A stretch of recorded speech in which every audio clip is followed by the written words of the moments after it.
अवधूत चिंतन श्री गुरुदेव दत्त। श्री गुरुदेव दत्त। श्री गुरुदेव दत्त। ओम शिव आदि शिव महाशिव सदा शिव शंकरा नमः।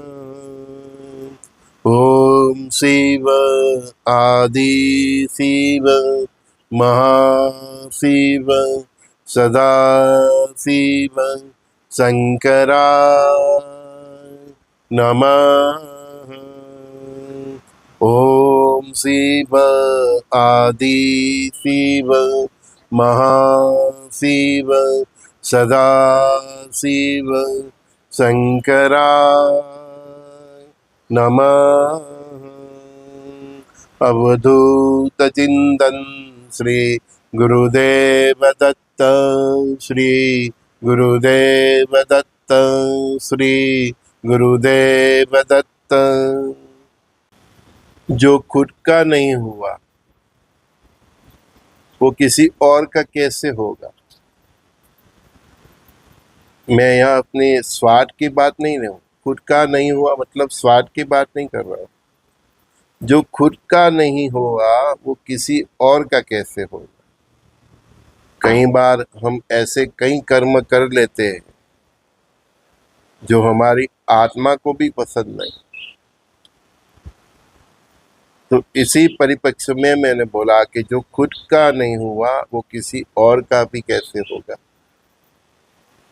ऐसी व्यक्ति सब कुछ होने के बावजूद भी एकलता महसूस करता है और वो एकलता मिटाने के लिए वो क्या क्या करता रहता है। क्लब में जाता है, दारू पीता है, सिगरेट पीता है, कहीं न कहीं बस कुछ न कुछ ऐसी प्रवृत्ति वो करता ही रहता है जिससे वो इसकी एकलता खत्म हो जाए। वो अपनी एकलता से भागता क्योंकि वो खुद का ही नहीं हुआ। उसने ऐसे कर्म किए जो उसकी आत्मा को मंजूर नहीं। तो वो फिर भागता रहता है, दौड़ता रहता है, व्यसनों में का गुलाम हो जाता है। उसको ऐसा ही लगता है कि मेरा इस दुनिया में कोई नहीं और उसकी यही नीति के कारण वो किसी का हो भी नहीं सकता क्योंकि वो खुद का ही नहीं हुआ। जब अब इंसान अपने आत्मा की सुनता है, अपने आत्म कल्याण के बारे में सोचता है, तब सोचना कि वो अभी खुद का सोच रहे हैं।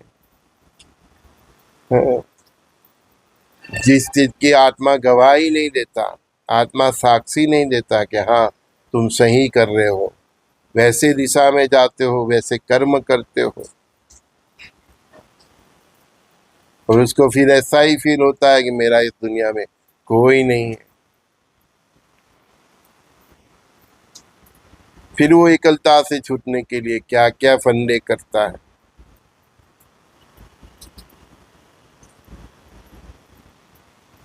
जब भी आपको ऐसा फील हो, ये चक्कर से बाहर आना है कि मेरा इस दुनिया में कोई नहीं है, तब सबके हो जाओ। जब ऐसा फील हुए कि मेरा इस दुनिया में कोई नहीं है तो तब सबके हो जाओ। पंखियों को चन डालो, अनाज डालो, चारा डालो गाय को, पशु पंखियों का ध्यान रखो, उनका फीडिंग का ध्यान रखो, उनके फूड का ध्यान रखो। जो भी आए आपके पास कुछ न कुछ लेके जाए ऐसा भाव रखो। दुनिया को कुछ देने की वृत्ति रखो, प्रवृत्ति रखो, और उसी प्रवृत्ति में सतत आप बिजी रहो।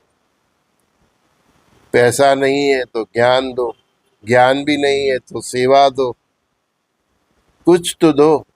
जब देने की भावना जागरूक हो जाएगी तब आप अपनी आत्मा के बहुत करीब जाओगे, फिर आत्म कल्याण का ही सोचोगे।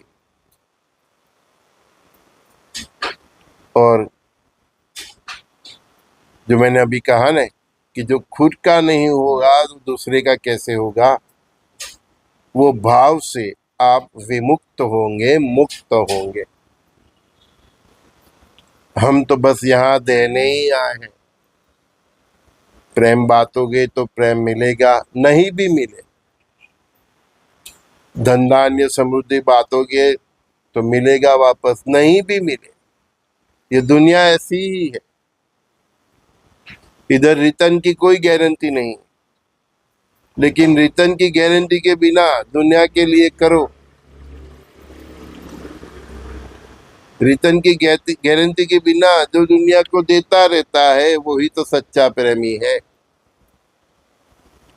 परमात्मा को ही देख लो, वो हमको कितना कुछ देते हैं, हम उसको क्या रिटर्न देते हैं? और वो जो पति करोड़पति भी मंदिर में जाता है 250 ग्राम मिठाई लेके और मिठाई लेके भी क्या बोलता है, मेरे को ये दे दो, ये दे दो, है? उसको तो मालूम है भगवान तो मिठाई खाते ही नहीं, बस सूक्ष्म भाव से ग्रहण करते हैं। वापस वो मिठाई लेके घर ले जाता है, प्रसाद खिला रहा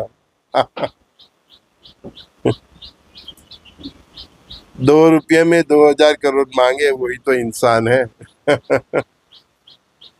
वो परमात्मा को भी कुछ दे नहीं पाता, केवल मंदिर में जाके शो करता रहता है। मंदिर, गिरजाघर, चर्च, मस्जिद, सब जगह जाके। और जो भगवान मनुष्य के में हृदय में बैठा है उसको कुछ नहीं देता। इसीलिए मैं बोल रहा हूँ कि हम देने ही आए। जो मनुष्य है सभी मनुष्य परस्पर देव भाव से देखो, सबके अंदर वही आत्मा राम परमात्मा राम है। तुमने उसको देना चालू किया तो वो परमात्मा तक पहुंचेगा। अदरवाइज तूने मंदिर में चाहे कितना भी भोग लगाया, कुछ नहीं होने वाला। उसको इसकी क्या जरूरत है? वो तेरी स्वार्थी भक्ति हो गई। मैं यही बोल रहा हूँ ना कि जो खुद का नहीं होगा वो किसी का होगा। तो खुद का होना है तो जो भी तेरे पास आते हैं उसका कल्याण के सोचो, परस्पर भाव से देखो। जो भी आत्मा है उसको तृप्त करने का कार्य करो, संतोष हो जाए तो परमात्मा संतुष्ट हो गया। ये सब को मिला के एक जो वॉल्यूम बनता है वही तो परमात्मा है। तुमको उधर से भेजा ही इधर है, तुम उसको खुश नहीं करना है, इनके माध्यम से तुमको उसको खुश करना है। इसीलिए हमने सखा भाव दिया, परस्पर देव भाव दिया। तो दुनिया से प्रेम बात हो, रिटर्न की गारंटी बिना। दुनिया के साथ तुम्हारा धन धान्य समुद्री बात हो, रिटर्न की गारंटी बिना। सेवा करो, कुछ मिले ना मिले, दुनिया से नहीं मिले, लेकिन तुमने जो दिया वो उसको पहुंचा। फिर वो जो देगा वो तुम संभाल भी नहीं पाएगा, इतना देता है। तब मांगना, अरे मैं इसको क्या करूं, मेरे को तेरे चरणों में परमानेंट स्थान दो। समझो मैं क्या बता रहा हूं, तुम गलत रास्ते पे जा रहे हो। मैं जो बताया भी वो रास्ते पे जाओ।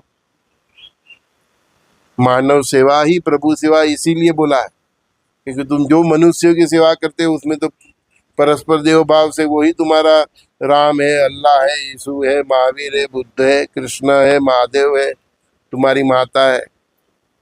तो मानव सेवा प्रभु सेवा इसीलिए बोला, तुम उसकी सेवा करोगे तो प्रभु की सेवा है।